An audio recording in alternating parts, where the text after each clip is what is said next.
আসসালামু আলাইকুম রহমতুল্লাহি ওয়া বারাকাতুহু। সম্মানিত সুদী, শুরু হচ্ছে ধারাবাহিক তাফসীর সূরা জুমারের ৩২ নং আয়াতে কারিমা থেকে। আউযু বিল্লাহি মিনাশ শাইতানির রাজিম। বিসমিল্লাহির রহমানির রহিম। ফামান আযলামু মিম্মান কাযাবা আলাল্লাহি ওয়া কাযাবা বিস-সিদকি ইয জাআহ আলাইসা ফি জাহান্নামা মাসওয়াল লিল কাফিরিন। আল্লাহ তাআলা বলেন, ওই ব্যক্তির চেয়ে কে বড় জালিম যে আল্লাহ সম্বন্ধে মিথ্যা বলে এবং তার কাছে সত্য আসার পরে সত্যকে অস্বীকার করে। জাহান্নাম কি অবিশ্বাসীদের ঠিকানা নয়? আল্লাহ তাআলা বলছেন, তার চাইতে বড় জালিম কে? যে আল্লাহ সম্পর্কে জেনে না জেনে মিথ্যা বলে এবং সত্য আসার পরেও সত্যকে অস্বীকার করে। তার চাইতে মিথ্যাবাদী আর পথভ্রষ্ট আর কেউ হতে পারে না। ওয়াল্লাযী জাআ বিস-সিদকি ওয়া সাদ্দাক বিহি উলাইকা হুমুল মুত্তাকুন। এবং যে সত্য নিয়ে আসে এবং সত্যকে সমর্থন করে তারাই আল্লাহকে ভয় করে। অর্থাৎ যে সত্য নিয়ে আসার পর সত্যকে সমর্থন করে, এরাই প্রকৃত পক্ষে আল্লাহ রব্বুল আলামিনকে ভয় করে। লাহুম মা ইয়াশাউনা ইনদা রাব্বিহিম যালিকা জাযাউল মুহসিনিন। তাদের জন্য রয়েছে সব কিছু তাদের রবের কাছে, যা তারা চাইবে, এবং ইহাই হচ্ছে পুরস্কার সৎকর্ম পরায়ণদের জন্য। জান্নাতে যাওয়ার পর জান্নাতি বান্দারা যা চাইবে তাই তাদেরকে দেওয়া হবে, কোনো কমতি হবে না। লিউকাফিরাল্লাহু আনহুম আসওয়া আল্লাযী আমিলু ওয়া ইয়াজজিয়াহুম আজরাহুম বিআহসানিল্লাযী কানু ইয়ামালুন। আল্লাহ তাআলা তাদের খারাপ আমলগুলি ক্ষমা করে দিবেন এবং নেক আমলগুলি উত্তম পুরস্কার দান করবেন। কিয়ামতের ময়দানে যাদের আমলে শিরক নাই, কুফর নাই, মন্দ বিদআত নাই, টুকিটাকি গুনাহগুলো মাফ করে দেবেন। এই সবগুলো মাফ করে তাকে জান্নাতে দান করবেন। সুবহানাল্লাহ। আলাইসাল্লাহু বিকাফিন আবাদা ওয়া ইউখাউফুনাকা বিল্লাযীনা মিন দুনি ওয়া মান ইউদ্লিলিল্লাহু ফামা লাহু মিন হাদ। আল্লাহ তাআলা কি তার বান্দার জন্য যথেষ্ট নয়? তারা আপনাকে আল্লাহ ছাড়া তাদের ভয় দেখায়। যাকে আল্লাহ তাআলা বিপদগামী করেন তার জন্য কোনো পথ প্রদর্শনকারী নেই। আল্লাহ তাআলা তার বান্দা মুহাম্মদ সাল্লাল্লাহু আলাইহি সাল্লামের জন্য কি যথেষ্ট নন? নিশ্চয়ই যথেষ্ট। মক্কার সমস্ত মুশরিকরা একত্রিত হয়ে দারুন নদুয়ায় মুহাম্মদ সাল্লাল্লাহু আলাইহি সাল্লামকে হত্যা করার সিদ্ধান্ত নিয়েছিল। তারা কি মুহাম্মদ সাল্লাল্লাহু আলাইহি সাল্লামকে হত্যা করতে পেরেছিল? অবশ্যই না। মক্কার মুশরিকরা মুহাম্মদ সাল্লাল্লাহু আলাইহি সাল্লামকে ভয় দেখাতো, আপনি আমাদের ইলাহদের সমালোচনা বন্ধ করুন, অন্যথায় আপনি পাগল হয়ে যাবেন। মানে তাদের দেবী নবীকে বদদুয়া দিয়ে পাগল বানিয়ে দেবে, এই ভয় দেখাতো। ওয়া ইয়াহদিল্লাহু ফামা লাহু মিন মুদিল আলাইসাল্লাহু বিআযীযিন যী ইনতিকাম। আল্লাহ তাআলা যাকে পথ দেখান তাকে বিপদগামী কারী কেউ নেই। আল্লাহ তাআলা কি পরাক্রমশালী, প্রতিশোধ গ্রহণকারী নন? আল্লাহ রব্বুল আলামিন যাদেরকে বাঁচিয়ে দেবেন, হেদায়েত দান করবেন, তাকে ভুল পথে নেয়ার ক্ষমতা কারো নেই।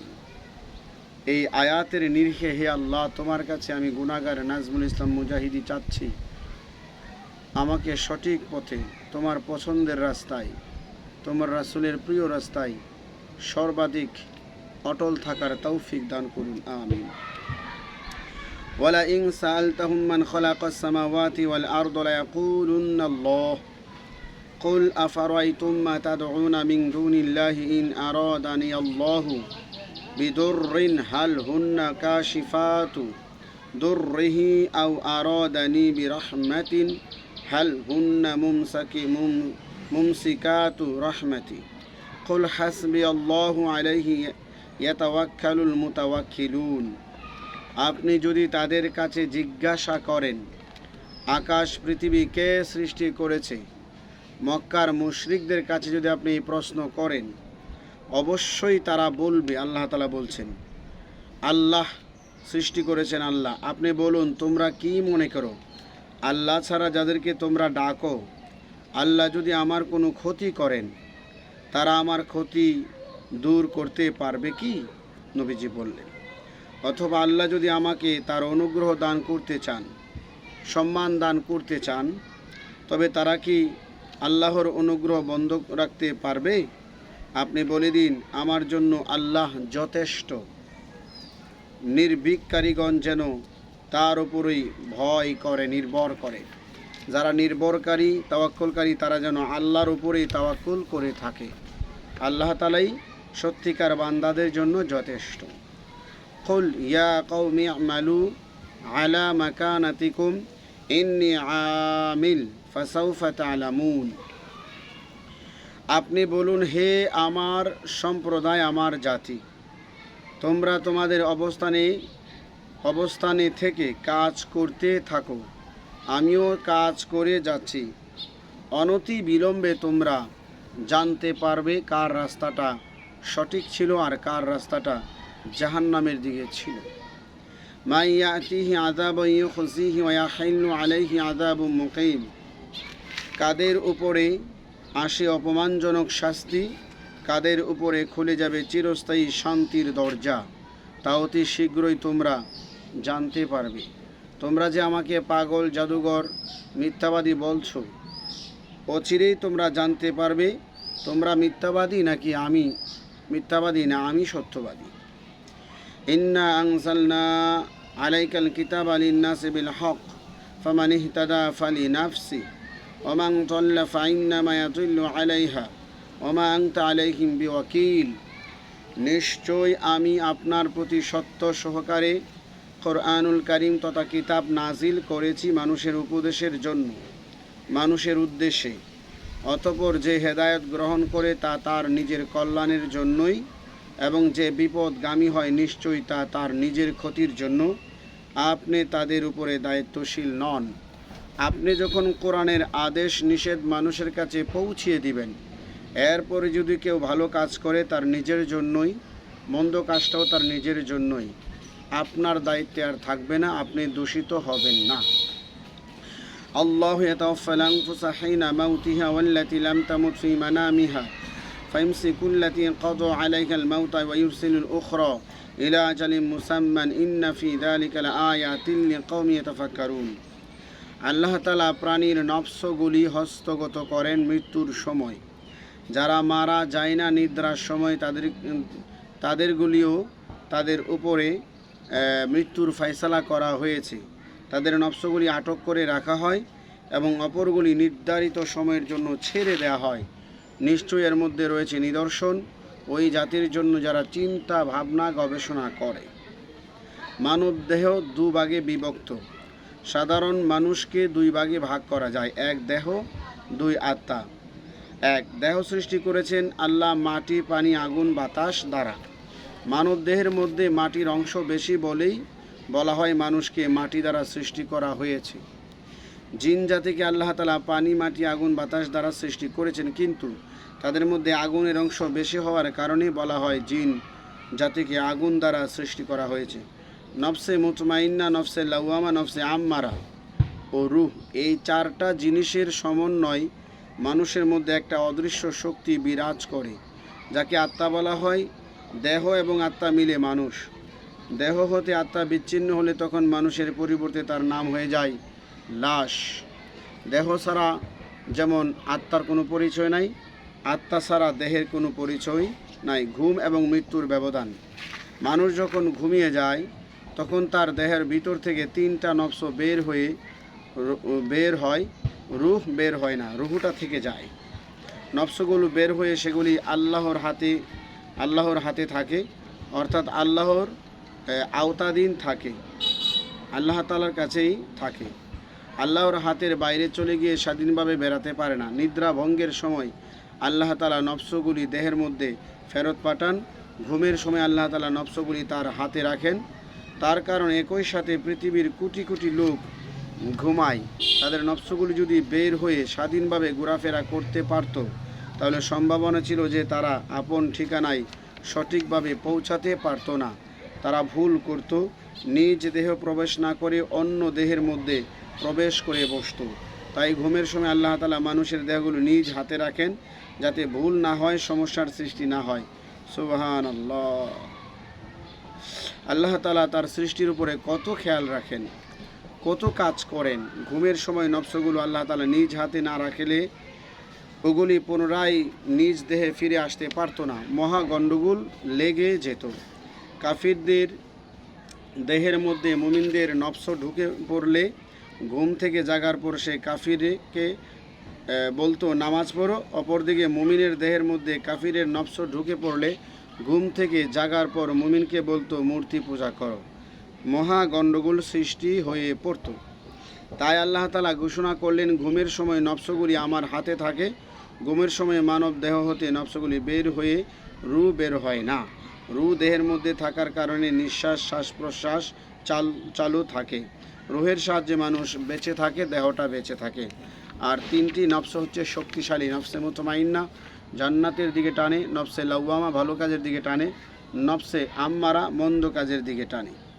আমিত্তাখাযু মিন দুনিল্লাহি শুফাআ কুল আওয়ালাউ কানু লা ইয়ামলিকুনা শাইআন ওয়া লা ইয়াকিলুন। অথবা তারা কি আল্লাহ ছাড়া অন্য শাফাতকারী নির্ধারণ করেছে, যদিও তাদের সুপারিশকারীরা কোনো কিছুর মালিকানাও এবং কোনো জ্ঞানও রাখে না। তাদের সুপারিশকারী মূর্তি কি মানুষের ভালো মন্দ করতে পারে? কোনো জ্ঞান রাখে না।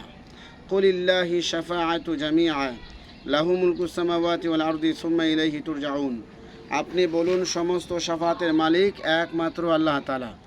আকাশ পৃথিবীর সর্বময় কর্তৃত্ব আল্লাহর। অতঃপর তোমাদের সবাইকে তার কাছে ফিরিয়ে নিয়ে আসা হবে।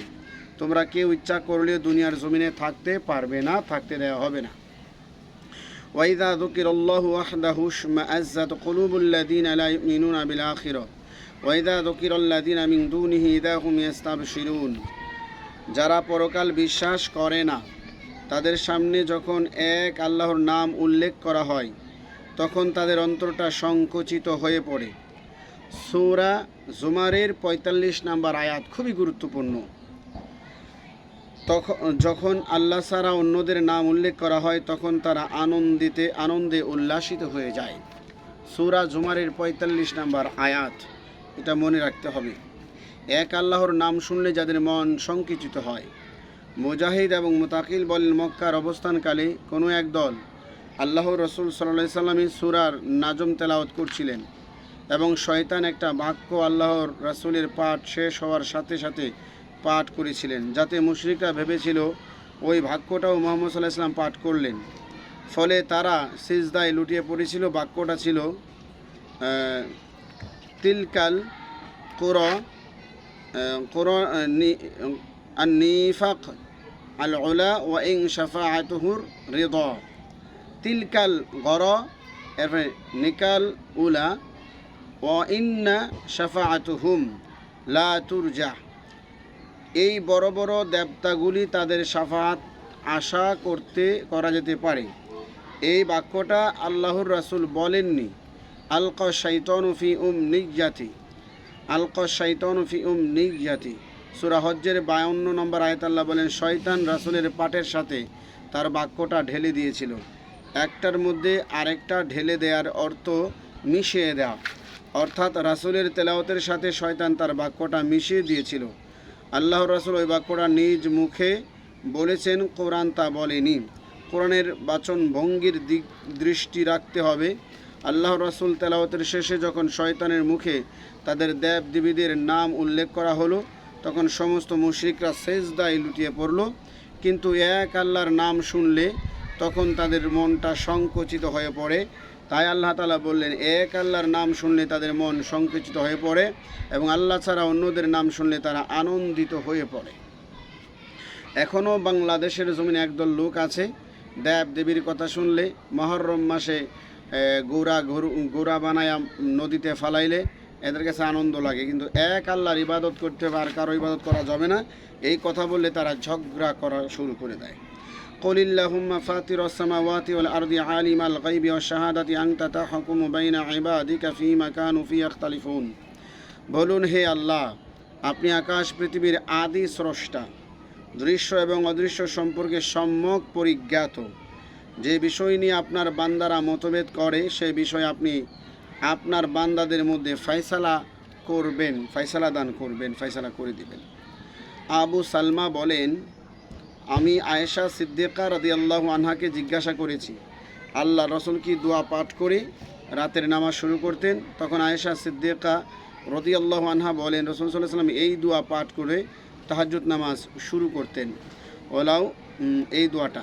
এরপরে আল্লাহ তাআলা বলেন, ওয়ালাউ আন্না লিল্লাযিনা যালামু মা ফিল আরদি জামিআন ওয়া মিসলাহু মাআহু লাফতাদাউ বিহি মিন সুইল আযাবি ইয়াওমাল কিয়ামাহ ওয়া বাদালাহুম মিনাল্লাহি মা লাম ইয়াকুনু ইয়াহতাসিবুন।